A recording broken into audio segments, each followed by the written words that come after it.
Well guys, it's your boy, catastrophically abominable set of circumstances, a trim near and near, and your boy is back again. We've done the best team of the season so far in the Premier League. Now it's time to go to the other end of the spectrum. I know, I'm a very original YouTuber, thank you. Don't worry, no, you're too kind, don't worry. I'm going to be going through all the players that I think deserve a shout within the starting 11. I'll take a look at some of the players that you guys have suggested over on Twitter, and then as we did before, I will build a team at the end. Now, I don't think there's as many candidates as there were for the best team. Usually by proxy, if you're bad, you get dropped. Tactical awareness with Niran. So people who have been consistently bad over the whole season are quite hard to come by. We'll go through the goalkeepers first, then defenders, then midfielders, and then attackers. One more shout out as well. You guys have been smashing the support on the podcast that myself and Rambo started up recently. If you don't know what I'm talking about, the bus has been parked. We're doing a podcast inside a literal bus, and you can catch it on YouTube, Spotify, Apple, whatever you want to watch or listen on. We're starting with a man who's faced a lot of shots this season, hasn't dealt with them very well. Aaron Ramsdale has not really been the consistent performer that Sheffield United needed when Dean Henderson went back to Manchester United. It's not as if he's made loads and loads of personal errors. He just isn't that good at the moment. He's still a young man, a whippersnapper if you will. Manchester United might have done up Oxfam settings, gifted them charitable points here and there. Reality is they've been down since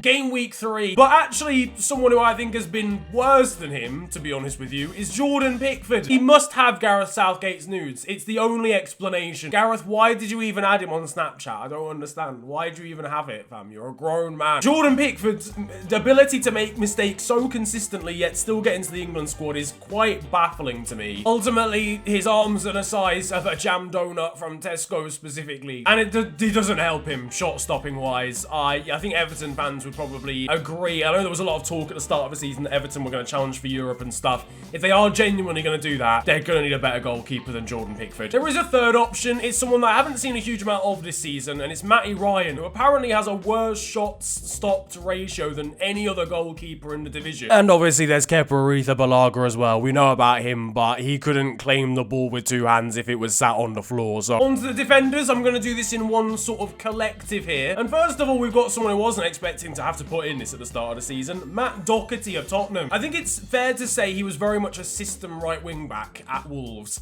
and now that he's being asked to actually play in a 4 as a fullback, he's exposing himself and his lack of defensive capabilities. This man cannot defend, and equally going forward, he's actually only contributed to 1 assist, I believe, all season against West Brom. That isn't gonna cut it. West Brom basically don't even count. I mean, I say that, we drew to...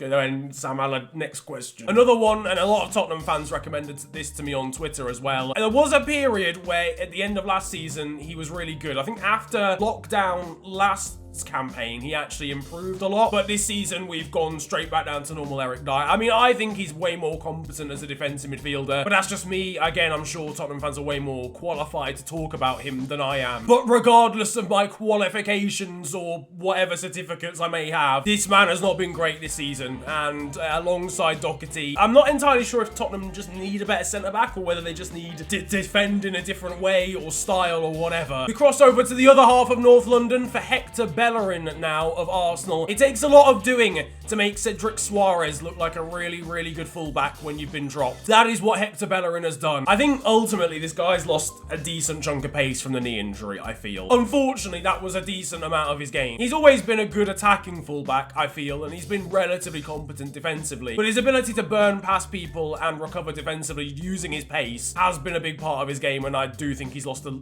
half a yard of that now. You see Kieran Tierney over on the other side. It's not like the system doesn't allow for fullbacks to go forward. He also keeps doing foul throws. It's not difficult, Hector. Just put your feet behind the line. Getting done over more by white lines than Lindsay Lohan in the thousands. Virgil van Dijk, I guess, has got to go on this as well for disappearing for most of the season.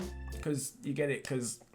not played, so he's kind of been invisible. Virgil, please come back. We need you. On a serious note, though, as far as Liverpool player is concerned, this is gonna raise some eyebrows. Comparative to the usual, Trent Alexander-Arnold has been really, really poor. Like, really poor. And I know I'm saying this days after he got a goal and assist against Tottenham, but watching this man cross this season has been a torturous experience. Guantanamo Bay have got prisoners just watching Trent Alexander-Arnold's crosses from this season. There was genuinely a game, I think it might have been the 0-0 against United, where he completed 1 out of 22 crosses across 90 minutes. Surely by accident you do that like twice. You just accidentally hit someone in the penalty area. For his own high standards, he's been very, very poor, but hopefully that performance against Tottenham will see him rise back up again. And the final defender, a lot of Wolves fans recommended him. I've not been massively impressed by him either. Connor Cody. Again, Gareth Southgate's got him on speed dial. He really needs to stop sharing the nudes. Okay, Gareth, please, just private your Snapchat or something. To be fair to him, Wolves have been shocking, just generally speaking. Like, it's not solely him. Out of the defenders, I think he's probably been the worst. I think Saiz has been alright. Kilman's looked pretty good when he's played. Onto the midfielders now. There's a very, very high profile, high budget one that I think is a very easy shoe-in. Kai Havertz. Now, this guy has been just ostracized by some Chelsea fans that he's never gonna make it. Whilst I do think they overpaid for him in comparison to what we've seen, obviously, so far. The kid's young. He's like 21. He's still adapting to the Premier League. Give him a break. Like, it doesn't... But so far, he's been awful. I'm not gonna lie. He's obviously struggled with Corona. He hasn't played really, really consistently like someone else we'll talk about from Chelsea later on. One player who used to play for Chelsea doesn't anymore. Willian next. I mean, this man went 11 games or something without a shot on target. And I know you're a winger, it's not exactly your job to be shooting all of the time. But for crying out loud, you shoot occasionally. You do something occasionally. This man, it makes me laugh. Like, there's been people who have, like, defended him this season and said, well, he's got 3 assists this season. They were all in the same game against the Fulham team that hadn't even bought any of the players that have made them even remotely good at this point. He was basically playing against Championship Fulham, game week 1, got 3 assists, and then actually pieced out. He literally dipped out. Listen, I've done my bit for the day. Peace out, G. I actually feel pain for Arsenal fans. Whenever he gets the ball, things just break down. Counter-attack slow. Next up, we've got Adama Traore, Baby Oil, and Inshallah Merchant. Of course you're gonna beat people when you're literally built like a Ford Transit van. As soon as people start working you out on what you're gonna do and realize you don't have a huge amount of end product in the final third, it's ropes.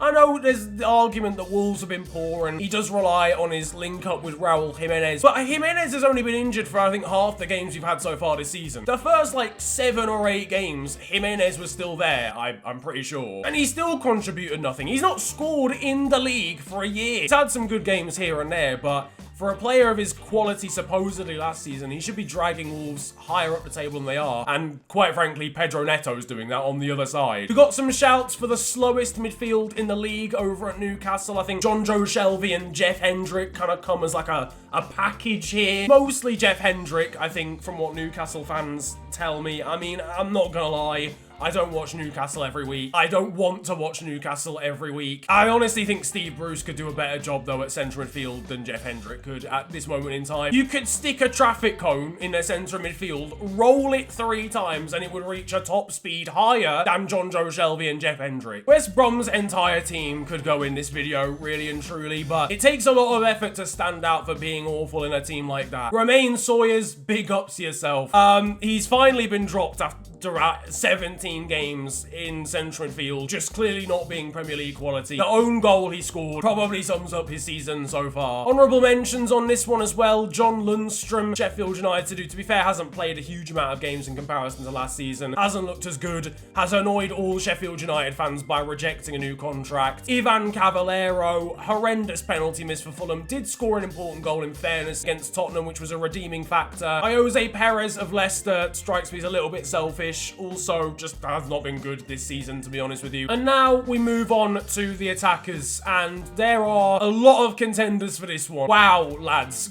The strikers this season have actually been awful in the Premier League. If anyone wants to say that La Liga's better, just do it, fam, honestly. We'll start off with a very, very, very obvious one. Timo Werner, who actually started life in England pretty well. Got some good amount of goals on the board, decent amount of assists. Yeah, since then, what we say, about 14 games or something without a a goal in the league. It's not ideal, I'll be honest. There's been better. If you've got a family member that's ever even been to a game of football in their lives, stick them up top for Chelsea and they're probably doing a better job right now. Whilst he's done well in the FA Cup against fishmongers from Morecambe and Luton Town, who I actually did think got relegated at the end of the Championship season last year. Turns out they're actually still in the Championship because they stayed up on the final day because of Wigan Athletic. It doesn't matter. He's missing sitter after sitter, glorious opportunity after glorious opportunity, one-on-one after one-on-one. He injured his knee ligaments on the corner flag. Bobby Firmino, oh my God, I don't want it. Listen, he played well against West Ham. I'll lay him off, and there have been games this season where he's looked good. They're games where everyone else has looked good. He's just not good enough in front of goal. His link-up play obviously is decent. He's not even really pressing that high. I think that might be due to the fact that both our centre-backs are injured and we can't press as high up as we usually do anyway. The reality is he has to have 4 golden opportunities per game if he wants to score one. And to complete a hat-trick of shit shows at big teams, we've got Anthony Martial. I don't actually understand how this man's managed to look so average in this Manchester United squad this season. It actually says a lot. This is no disrespect to Edinson Cavani, but he is, you'd imagine, over the hill by this point in his career. Edinson Cavani slaps Martial about. When Cavani came on against Liverpool, I was about 19 times more concerned for my well-being and safety than I was when Martial was on for the first half. I've said this since day one, and I don't understand why people have taken this long to realise that he's actually a fraud. Like, he should actually be arrested for crimes against NatWest, RBS and HSBC. Another strong contender for taking a forward slot is Gareth Bale. More just disappointed, really and truly. He just hasn't got anywhere near levels of ability, levels of performance, or levels of fitness for that matter. And ultimately, I'd be willing to give him the benefit of the doubt because he has had about 2 seasons now where he just hasn't played consistent football. But this man should have been doing more than he has. I remember him coming on for his debut against West Ham. They went from 2-0 up to 3-2 down. Just from him being on the pitch, just his aura. Pierre-Emerick Aubameyang from Arsenal only escapes being a shoo-in here because of his goals against Newcastle and the fact that he actually looks semi-competent as of the last, 2 games. 4 goals, I think, for him this season since he signed the ting. Fam, you're signing your P45 as it stands. It's actually outrageously fraudulent activity. There's only really one honourable mention here as far as a striker is concerned. I think it's Ryan Brewster, who I don't want to put here because I love him as an ex-Liverpool player. And the reason he's only an honourable mention because of how bad Sheffield United are in creating chances. But for a man, and I know he doesn't choose the price tag, but 20 to 25 million pounds. And he hasn't really looked as if he's ever going to just take a game by the scruff of the neck or look as if he's even likely to score goals. So let's see though what Twitter has to offer and see who they reckon has been the worst player of the season so far. Martial, no questions asked. I'm just so happy, man. Actually, that sounds bad. I'm a dickhead. I'm not happy that he's doing badly.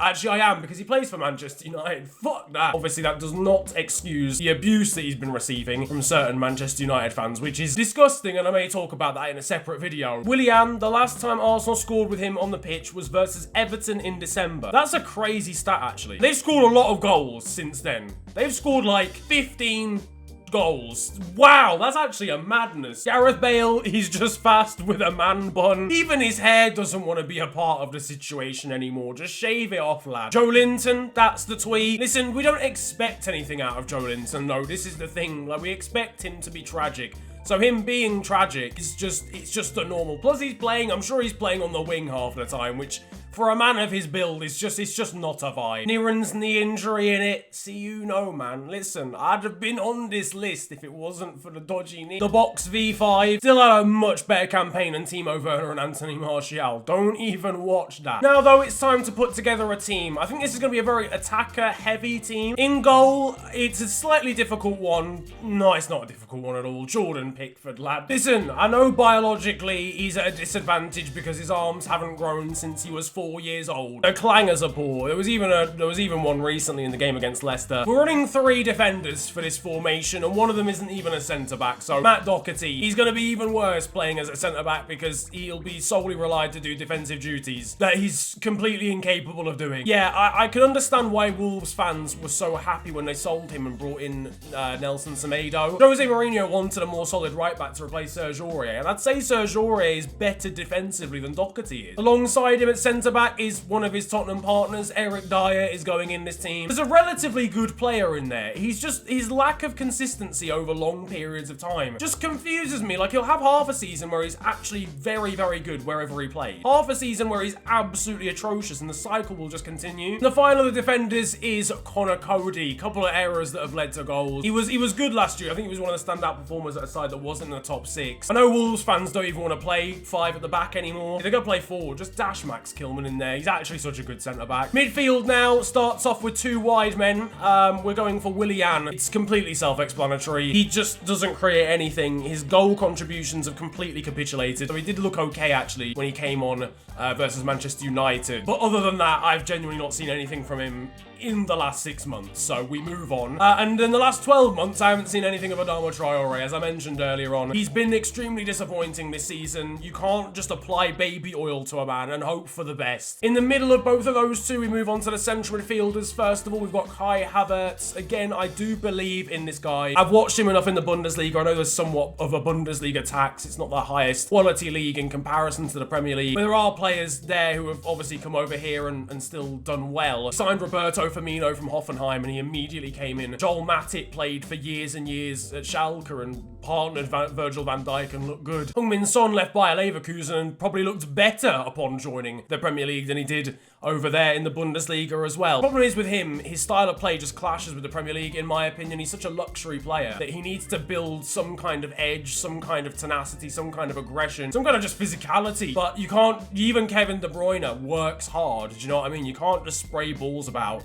and then sit and do nothing. Alongside him, though, is the epitome of someone who is not a luxury player, Romain Sawyers. I'm basing this off the fact that it's actually so hard to look like someone so bad in a team that's already so bad. It's no offense. If you look at West Brom fans, for literally 3 months now, they've been calling for this guy to be dropped. There are, however, a significant amount of forwards, and that's where we round this off with the 3 strikers that I'm putting. First one is the obvious one, Timo Werner. He can stick himself on the left-hand side as a punishment. I know he doesn't like playing there. I haven't seen a player get so many and actually miss so many, and I support Liverpool. Which brings us nicely onto our favourite mumbo-jumbo ball-playing false 8, being Roberto Firmino. I have not been a fan, really, of Roberto even really last season, to be honest with you, which is really harsh. And I don't mean that in a way of like, oh yeah, I wanted him gone last year. It wasn't as if we desperately needed to replace him, but you could easily see this coming. That's why we bought Diogo Jota, and it's a massive shame he's been injured for 2 months. And on the other side, we have Anthony Martial. I guess he's just a winger by trade. Maybe he's not a number 9, but I've never seen him as someone who actually has the movement or attacking